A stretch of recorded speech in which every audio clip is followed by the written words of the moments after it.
typical grow, still a lot of plants.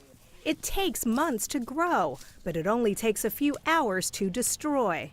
We've been doing 2 to 4 a week, every week. Illegal marijuana grows have flourished in Calaveras County for decades. Most of them are hidden in the forests of the foothills, but the trouble stretches across the county. Our violent crimes did go up. Violent crimes, including robbery and aggravated assault, have been rising across the county. Data from the California Department of Justice shows in 2008, there were 93 reported cases of violent crime. By 2017, that number shot up to 208 cases, an increase of 124%. Sheriff Rick DiBasilio believes marijuana grows are to blame. The problem is that it brings in that black market bad element into our community. Marijuana crops can represent millions of dollars in cash, and DiBasilio says they attract criminals who would do anything to get their hands on it.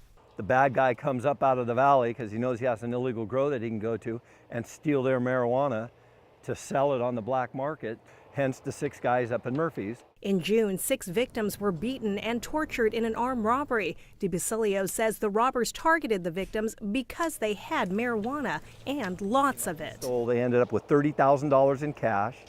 They ended up, I think it was either 50 or 100 pounds of processed marijuana. 100 pounds of marijuana, if they take it out of state, they get $2,000 to $3,000 a pound.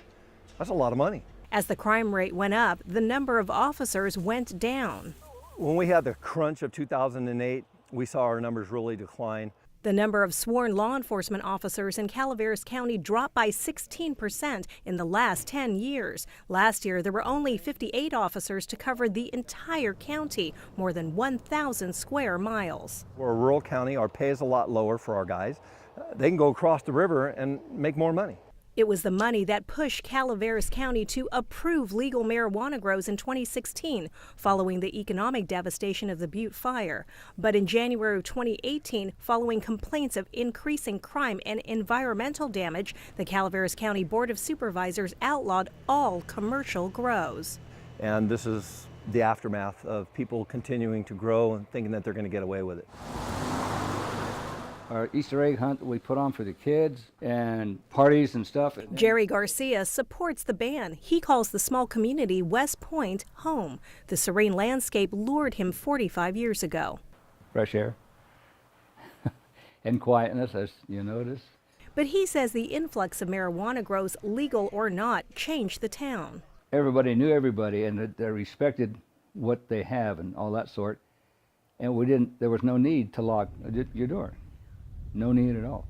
But Laura Alkema disagrees. I've not seen an influx in crime. I never felt scared at home, never felt scared here at night.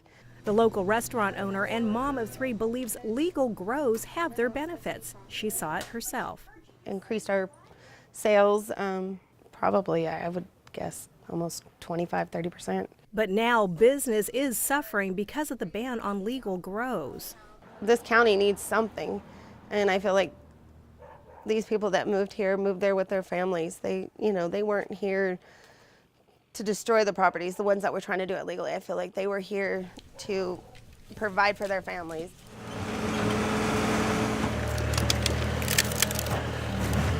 But DiBasilio knows he and his team need to stay vigilant on the ground and in the air. There's probably still, I would imagine, about 500 illegal grows out there that we're aware of.